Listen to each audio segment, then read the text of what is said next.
जो सुहेलदेव सेना बना रहे हैं, आप उनको सैलरी देंगे क्या? या सरकार सैलरी देगी? कौन देगा? उनका खर्चा कौन चलाएगा? उनके घर का व्यवस्था कैसे चलेगी? एक ही है तो एक क्यों नहीं होती? ये लोग 10 लोग एक हो जाएं तो इनके साथ में जो राजभर हैं वो सब एक हो जाएंगे।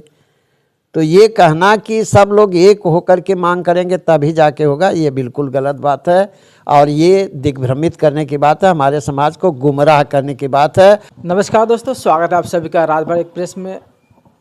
आज हम आजमगढ़ में हैं और हमारे साथ में है राजभर समाज से जाने माने इतिहासकार एम.बी. राजभर जी, जो कि राजभर समाज के इतिहास को इन्होंने ढूंढा और इनके माध्यम से जानकारियाँ शेयर हुई कि राजभर समाज में भी एक से एक राजा हुए।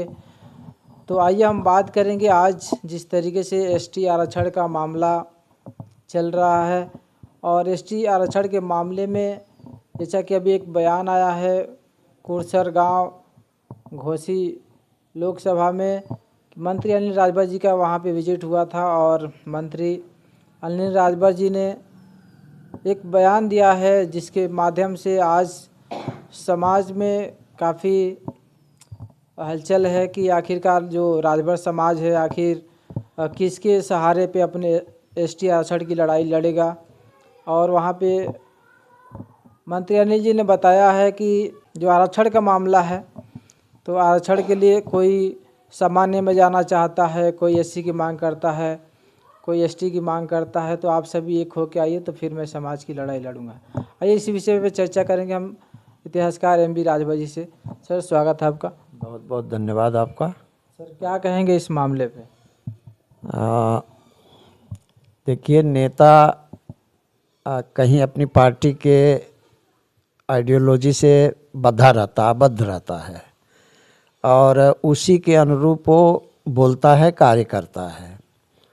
हमारे नेताओं का हमारे माननीयों का मैं कोई अपमान करने के उद्देश्य से नहीं बोल रहा हूँ, लेकिन जो बयान दिया जाता है कि आजमगढ़ के राजभर कहते हैं कि हमको एससी में शामिल करो, बनारस के राजभर कहते हैं हमको एसटी में होना चाहिए और पश्चिमी उत्तर प्रदेश के राजभर कहते हैं कि हमको बड़ी जात में रखना चाहिए। तो जब तक ये सब एक होकर के और एक बात नहीं करेंगे तब तक आरक्षण राजभरों को नहीं मिलेगा। इस पर मेरी प्रतिक्रिया ये है कि नेता लोग अपने पार्टी के आइडियोलॉजी से आबद्ध रहते हैं और हमारे अंगुली पे गिने चुने नेता हैं, 5, 6, 7, 8, 9, 10 तक, 10 के नीचे ही हैं इस समय रनिंग कर रहे हैं। ये 10 नेता राजभर समाज के हैं और राजभर समाज के उत्थान के लिए ये एक क्यों नहीं हो सकते? कोई भी अगर ज्वलंत मुद्दा है, आरक्षण का मुद्दा है, उस पर ये लोग जब 10 नेता एक नहीं हो सकते तो जहाँ 5-6 करोड़ आबादी है राजभरों की, सारे राजभर एक हो जाएंगे तब ये आरक्षण मिलेगा। ये कहना कितना उचित है? मुझे लगता है कि ये बिल्कुल उचित नहीं है, राजनीति है ये। और आरक्षण की लड़ाई अगर लड़नी है तो हमारे नेता लोग एक हो जाएं। 10 आदमी एक हो जाएंगे तो पूरा 6 करोड़ आदमी एक हो जाएंगे। जब 10 आदमी एक नहीं होंगे तो कैसे पूरा समाज एक हो जाएगा? पहली बात। दूसरी बात यह कि हर नेता है तो उसके पीछे राजभर समाज के लोग बंटे हुए हैं, कुछ सपा में हैं, कुछ बसपा में हैं, कुछ भाजपा में हैं, कुछ और पार्टियों में हैं, कुछ ओपी राजभर के साथ में हैं। तो ये तो बांटा है इन्हीं लोगों ने, नेताओं ने बांटा है हमारे समाज को। अगर मुद्दे तो लेकिन एक ही है सर, एक ही है तो एक क्यों नहीं होती? ये लोग 10 लोग एक हो जाएं तो इनके साथ में जो राजभर हैं वो सब एक हो जाएंगे। तो ये कहना कि सब लोग एक होकर के मांग करेंगे तभी जाके होगा, ये बिल्कुल गलत बात है और ये दिग्भ्रमित करने की बात है, हमारे समाज को गुमराह करने की बात है, आरक्षण को टालने की बात है। ये बिल्कुल सही नहीं है। और मैं तो कहूँगा कि अपने नेतागणों को, अपने माननीयों को कि ये पहले एक होकर के आरक्षण की लड़ाई में साथ दें तो समाज इनका साथ देगा, नहीं तो एक दिन एक्सपोज जरूर होंगे, इसमें दो राय नहीं है। सारे नेता दोषी हैं इसके लिए, समाज तो है, समाज को उतना जानकारी कहाँ है। लेकिन जब नेता लोग इस तरह से समाज को बरगलाएंगे तो समाज पीछे जाएगा ही।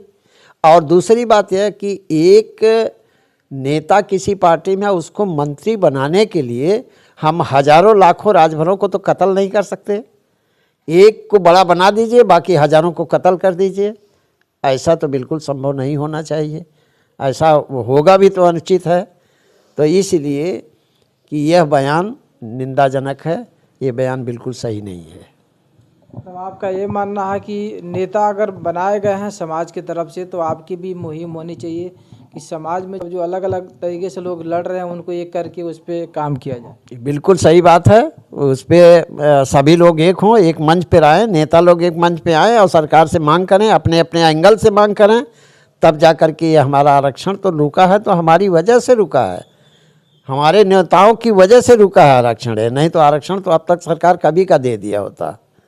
उसमें दो राय नहीं है कि हमारे समाज का नुकसान बहुत बड़ा हो रहा है। हमारे जो लड़के स्कूल कॉलेज से पढ़ के निकल रहे हैं, आज उनके सामने एकदम अंधेरा दिखाई देता है, कोई उनको पूछने वाला नहीं है। MA BA करके सब घूम रहे हैं इधर उधर।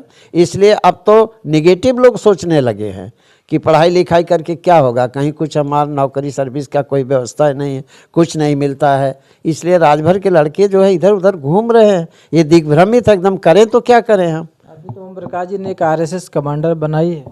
कमांडर बनाई है। आप समझ लीजिए कि अगर नौजुवकों को उसमें रख लिया और धीरे धीरे उनकी 30-35 साल से उम्र ऊपर हो गई तो वो कहीं नौकरी करने लायक रहेंगे। तो ये तो बहुत बड़ा नुकसान कर रहे हैं। मैं कह रहा हूँ सेना बनाइए आप, लेकिन इंगेज हैं हमारे लड़के जो है, उनको आवक का तो साधन होना चाहिए, उनके घर पे 4 पैसे आना चाहिए।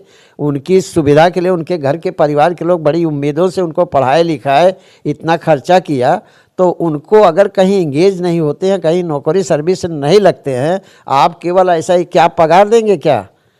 जो सुहेलदेव सेना बना रहे हैं आप उनको सैलरी देंगे क्या, या सरकार सैलरी देगी? कौन देगा? उनका खर्चा कौन चलाएगा? उनके घर का व्यवस्था कैसे चलेगी?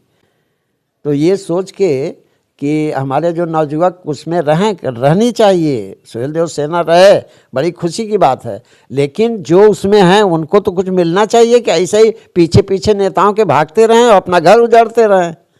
ये थोड़ा चलेगा ऐसा यार। उनको भी तो चलना चाहिए। नेता लोग तो अपनी एक गाड़ी से 2 गाड़ी, 2 गाड़ी से 4 गाड़ी, एक बंगला से 2 बंगला, बड़ी तेज़ी से बढ़ रहे हैं। वो हमारे समाज के लोग कितना बढ़ रहे हैं? जो लड़के उनके पीछे भाग रहे हैं उनका क्या हो रहा है? उनके घर पे पूछिए 4 पैसा जाता है क्या? इस तरह से हमारे समाज का नुकसान हो रहा है, हमारी पीढ़ी का नुकसान हो रहा है, हमारे विद्यार्थियों का नुकसान, हमने नवयुवकों का नुकसान हो रहा है।